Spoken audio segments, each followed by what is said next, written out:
एक लड़का था, उसने अपनी माँ से कहा मुझे शादी नहीं करनी है। कि माँ ने सोचा कोई तो प्रॉब्लम है, वो डॉक्टर के पास ले गई और डॉक्टर ने उसे देखते ही बोल दिया आंटी ये बीमार नहीं है, ये जनरेशन जेड है। But here is what nobody is saying out loud. 63% of Indian millennials are avoiding और डिलेइंग देयर मैरिज। और आज हम इसी पे बात करेंगे क्योंकि ये सिर्फ एक ट्रेंड नहीं, ये एक रेवोल्यूशन है। तो सबसे पहले एक सीन इमेजिन करो। संडे का दिन है, घर पे बहुत बढ़िया सा खाना बन रहा है और सडनली आपके दादाजी आके पूछते हैं बेटा अब तो उम्र हो गई है, शादी कब करोगे। और तब आप सोच रहे हो अभी तो बिरयानी खाई भी नहीं और इनको मेरी जिंदगी डाइजेस्ट हो गई। आपके दादाजी बोले बेटा इस उम्र में तो हमारे दो बच्चे हो जाते थे। और तब आप बोलोगे कि उस टाइम पे इंस्टाग्राम नहीं था, आपके पास ऑप्शंस नहीं थे। रिलेटेबल लगा ना? हाँ मैंने सोचा था, लेकिन यार ये सिर्फ बिरयानी वाली सिचुएशन नहीं है, ये पूरी जनरेशन का क्राइसिस है। और मैं तुम्हारे दादाजी की साइड नहीं लूंगा और ना ही तुम्हारी साइड लूंगा, मैं ट्रुथ की साइड दूंगा। क्योंकि सच ये है कि दोनों साइड में कुछ सच है और दोनों साइड में कुछ बकवास। तो चलो शुरू करते हैं फ्रॉम द बिगिनिंग। शादी का नाम लेते ही तुम्हारे दिमाग में पहला ख्याल क्या आता है? रोमांस या रिस्पॉन्सिबिलिटी, फ्रीडम या फंडा?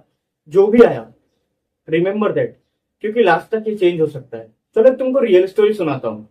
रोहन 26 ईयर ओल्ड, पुणे में आईटी की जॉब, एक स्टार्टअप पे काम कर रहा है। हर रोज 10 घंटे काम करता है, वीकेंड पे भी काम करता है। एक बंदा जो अपनी पूरी जिंदगी बना रहा है ब्रिक बाय ब्रिक। और फिर उसे मिलती है एक लड़की टिंडर पे। हाँ इतना जज मत करो, आजकल लोग टिंडर पे ही मिलते हैं, पहले जैसे कॉलोनी के पार्क्स में मिला करते थे।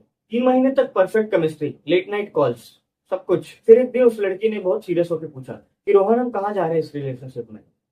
और रोहन ने पूछा मतलब? उसने बोला मतलब ये कि फ्यूचर क्या है, शादी, कमिटमेंट क्या? रोहन ने जवाब दिया अभी तो हम ठीक है ना, एंजॉय कर रहे हैं, तुम रश क्यों कर रही हो। लेकिन उस लड़की ने फिर बोला कि 2 साल हो गए हैं और उसे लग रहा है कि तुम उसे सीरियस नहीं ले रहे। रोहन कहता है मैं सीरियसली ले रहा हूँ, बट अभी मेरा कैरियर सेटल नहीं हुआ, मेरे पास लोन है, ईएमआई है। और ये बात इतनी ज्यादा बढ़ गई कि एक दिन उन दोनों का ब्रेकअप हो गया। आपको क्या लगता है, रोहन रोया? शायद वो लड़की, डेफिनेटली। लेकिन यार गलत कौन था? दोनों सही थे, दोनों गलत। क्योंकि ये सिर्फ रोहन और उस लड़की की कहानी नहीं है, ये एक पैटर्न है। ये वो पैटर्न है जो पूरी जनरेशन में चल रहा है। और अब मैं तुमको वो चीज बताता हूँ जो कोई नहीं बोलता। The real reason Rohan scared था is what not the loan, is what not the career, it was something much deeper and dark. यार मैं सीधा सा क्वेश्चन पूछता हूँ, तुमने पहली बार हार्ट ब्रेक कब फील किया था? पेरेंट्स का डिवोर्स, या उनकी फाइट, या फिर अपना पहला ब्रेकअप? साइकोलॉजिस्ट इसे कहते हैं मैरिज एंजाइटी। और ये स्काई रॉकेट हो रहा है इंडिया में। नहीं नहीं नहीं, ये कोई बीमारी नहीं है, ये एक रिस्पॉन्स है। Very logical, very human response to what we have seen. Rohan के मम्मी पापा पिछले 50 साल से साथ में है ऑफिशियली। उनकी बात नहीं होती, उनकी फाइट नहीं होती, कुछ भी नहीं होता। वो टुगेदर है सिर्फ एक सर्टिफिकेट की वजह से। यार क्या यही है शादी? और ये सिर्फ रोहन का घर नहीं है, इंडिया में ये स्टडी कहती है 53% of couples in urban area reported being they are unhappy but staying together. For kids, for society, for लोग क्या कहेंगे। लोग क्या कहेंगे ये तो इंडिया का नेशनल स्पोर्ट्स है, इसे तो ओलंपिक में होना चाहिए था। बट हम वो जनरेशन है जिन्होंने अपनी फैमिली को सफर करते हुए देखा है, कॉम्प्रोमाइज करते हुए देखा है और मुस्कुराते देखा है, सिर्फ इस वजह से क्योंकि ये घर नहीं टूटे। जब कोई हमसे कहता है कि शादी कर लो, तो हमारे दिमाग में अनकॉन्शियसली वो इमेज आते हैं, वो साइलेंस आता है, वो टेंशन आता है, वो एडजस्ट करो आता है और हम रन करते हैं। Not from love, from that. और इसमें गलत क्या है? आपको मैं एक और सिनेरियो बताता हूँ। बहुत सारे दोस्त हैं, साथ में बैठ के बातें कर रहे हैं। उनमें से एक दोस्त अपने एंगेजमेंट की फोटो दिखाता है और बोलता है I am so happy, she is perfect. घर वालों को भी पसंद है। ये सुनते ही बाकी के दोस्तों ने अपना अपना ज्ञान देना चालू कर दिया। बिकॉज सबके अलग अलग थॉट्स हो सकते हैं इस टॉपिक पे। किसी ने कहा शादी का मतलब daily stand up meeting with no resign. तो कोई अपने रिलेशनशिप के बारे में बता है कि हम दोनों एक दूसरे से प्यार तो बहुत करते हैं, लेकिन जब शादी की बात आती है तो दोनों फ्रीज हो जाते हैं। और कोई तो ऐसे हैं जो शादी को बिल्कुल सीरियस लेते ही नहीं। It's called commitment phobia. लेकिन मैं ये वर्ड यूज नहीं करना चाहता, क्योंकि ये सुन के ऐसा लगता है कोई बीमार है। आप मुझे बताओ, क्या शादी सच में लव को डिस्ट्रॉय करती है? इस क्वेश्चन का आंसर आपको आगे मिलेगा और ट्रस्ट में आपने एक्सपेक्ट नहीं किया होगा।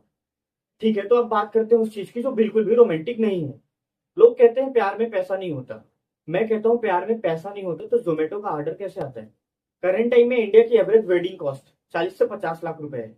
भाई 40 से 50 लाख रुपए, इतने में तो एक घर आ जाएगा।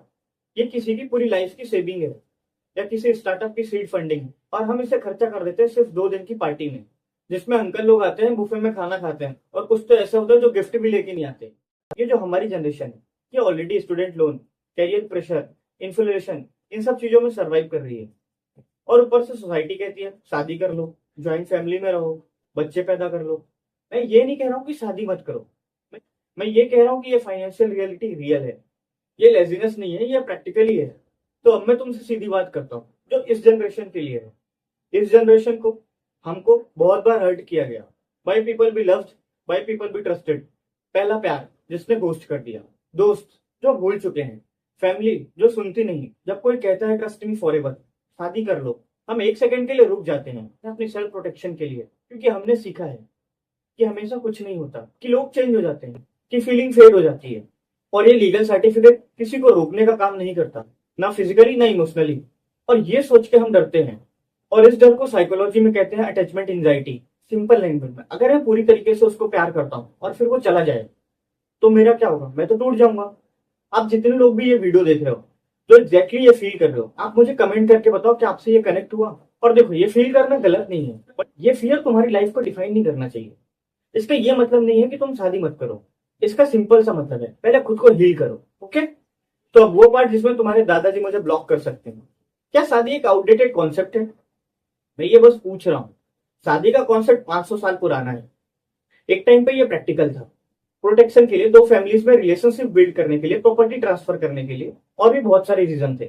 लेकिन आज आज एक इंडिपेंडेंट वुमेन अपना घर खरीद सकती है, अकेले खाना बना सकती है, अकेले रह सकती है, अकेले ट्रेवल कर सकती है, इवन सब कुछ कर सकती है। सेम एक इंडिपेंडेंट मैन वो भी ये सारी चीजें कर सकता है और खुश रह सकता है। तो सवाल ये नहीं उठता कि शादी करो या मत करो, सवाल ये है कि शादी क्यों करना चाहते हो, सोसाइटी के प्रेशर से या जेन्युइन डिजायर है? क्वेश्चन नंबर 2, क्या ज्यादा ऑप्शंस ने लव को डिस्ट्रॉय किया? टिंडर, बम्बल, हिंज, इंस्टाग्राम डीएम, लिंक्डइन। अरे हाँ भाई, लोग लिंक्डइन पे भी फ्लर्ट करते हैं। जब इनफाइनाइट ऑप्शन होते हैं तो ब्रेन हमारा एक काम करता है, वो कंपेयर करने लगता है। ये बंदा ठीक है लेकिन अगर कोई बेटर मिले, ये लड़की परफेक्ट है बट मे बी मेरा सोलमेट कोई और। साइकोलॉजिस्ट इसे कहते हैं पैराडॉक्स ऑफ चॉइस। इतना ज्यादा ऑप्शंस उतने कम सेटिस्फेक्शन। हमने रोमांस को अमेजोन की शॉपिंग बना दी है, रिटर्न पॉलिसी हमेशा अवेलेबल रहती। क्वेश्चन नंबर 3, ये वाला थोड़ा स्पाइसी है। क्या शादी में लव सर्वाइव कर सकता है? ग्लोबल डाइवोर्स रेट बढ़ते जा रहे हैं और इंडिया में भी ये 10 से 15 के बीच में है, और ये कम होने वाला नहीं है। लेकिन इस डाटा का ये मतलब नहीं है कि शादियां फेल होती हैं। इस डाटा का मतलब ये है कि लोग फेल होते हैं। Be fail to communicate, be fail to grow together, be fail to choose each other. तो आप कुछ अनकंफर्टेबल सच बताता हूँ दोनों साइड के लिए, जेंजी और मिलेनियल्स के लिए। फ्रीडम चाहिए, हाँ। टॉक्सिक शादी से बचना चाहिए, हाँ। फाइनेंशियल स्टेबिलिटी इंपॉर्टेंट है, हाँ।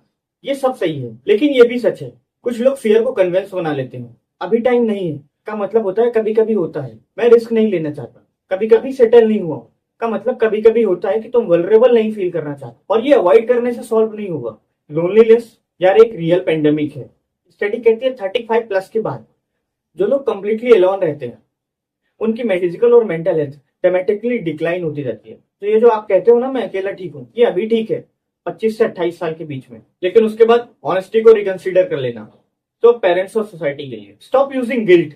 हमारी इस उम्र में 2 बच्चे थे भाई, आपकी उम्र में 1 कप चाय सिर्फ 2 रुपए की आती थी। Time change, cost change, priorities change. Pressure से की गई शादी फोर्स कॉम्प्रोमाइज है, और फोर्स कॉम्प्रोमाइज किसी के लिए भी सुटेबल नहीं होता है। तो अगर तुम्हारा बेटा या बेटी 30 साल की उम्र में खुश है, हेल्दी है, ग्रो कर रहा है, तो प्लीज उन्हें जज मत करो, उनको सपोर्ट करो। तो मैं तुमको वो बताता हूँ जो तुम्हें जेन्युइनली ब्यूटीफुल लगेगा। जो जेन्युइनली खुश है शादी करने के बाद, उनसे मैंने एक बहुत कॉमन सी चीज सुनी है। वो कभी ये नहीं कहते कि मैंने सेक्रीफाइस किया है, वो ये कहते हैं कि मैंने चूज किया है हर रोज। एक बंदा है जिसकी उम्र अभी 35 है, 31 पे उसकी शादी हुई, क्योंकि पहले 6 साल वो खुद को हील करता रहा, खुद को ग्रो करता रहा, उसने खुद से प्यार करना सीखा। तो शादी की वो रेडी था, मेंटली, इमोशनली, फाइनेंशियली भी। उसकी शादी 4 साल पुरानी है और वो बहुत खुश है। वो कहता है ये उसकी लाइफ का सबसे बेस्ट डिसीजन था, only because I was ready, not because society ने पुश किया। ये आउटडेटेड नहीं है यार, और शादी आउटडेटेड है, इमेच्योर शादी आउटडेटेड है। लोग क्या कहेंगे, वो वाली शादी आउटडेटेड है। 2 people who have work on themselves, choose each other freely, who communicate, who stay together, ये ब्यूटीफुल है, ये टाइमलेस है। और अगर तुम अभी नहीं चाहते, that's okay too, but be honest about why. Fear से मत भागो, क्लियरिटी को सीख करो, क्योंकि फियर डिसाइड नहीं करेगा, तुम्हें डिसाइड करना है। यार हम वो जनरेशन है ना जिसने बहुत कुछ देखा है, broken home, toxic relationship, society pressure, financial stress, और फिर भी हम यहाँ हैं, still believing in love, still hopping कि अगर हम ये उम्मीद नहीं करते तो ये वीडियो नहीं दिखते। क्यों फील करते ये सब? शादी एक कॉन्ट्रैक्ट नहीं है, एक चॉइस है। और सबसे इंपॉर्टेंट चॉइस ये नहीं कि तुम शादी करो या मत करो, सबसे इंपॉर्टेंट चॉइस ये है कि तुम कॉन्शियस रहो, कि तुम फियर से नहीं, लव से डिसाइड करो। तुम पहले खुद से शादी करो, अपनी वैल्यू से, अपने ड्रामा से, अपने स्ट्रेस से, अपने पीस से। और जब तुम रेडी होगे, सच में रेडी, तब जो भी डिसाइड करोगे सही डिसाइड करोगे। और अगर अब तुम्हारे दादाजी पूछे कि बेटा शादी कब करोगे, तो ये वीडियो उनको शेयर कर देना, फिर देखते हैं उनका क्या रिएक्शन रहता है। और आप मुझे कमेंट में बताओ, क्या शादी आपके लिए एक ड्रीम है या प्रेशर, या कुछ और जो मैं मिस कर गया। और अगर आपको लगता है कि ये वीडियो किसी इंसान को काम आएगी, तो उसे जरूर शेयर करो, क्योंकि बहुत सारे लोग हैं जो ये फील करते हैं और उन्हें लगता है वो अकेले हैं। तुम बिल्कुल भी अकेले नहीं हो। तो बस आज के लिए इतना ही, मिलते हैं नेक्स्ट वीडियो में। तब तक के लिए थिंक करो, फील करो और खुश रहो। Take decision and make it right.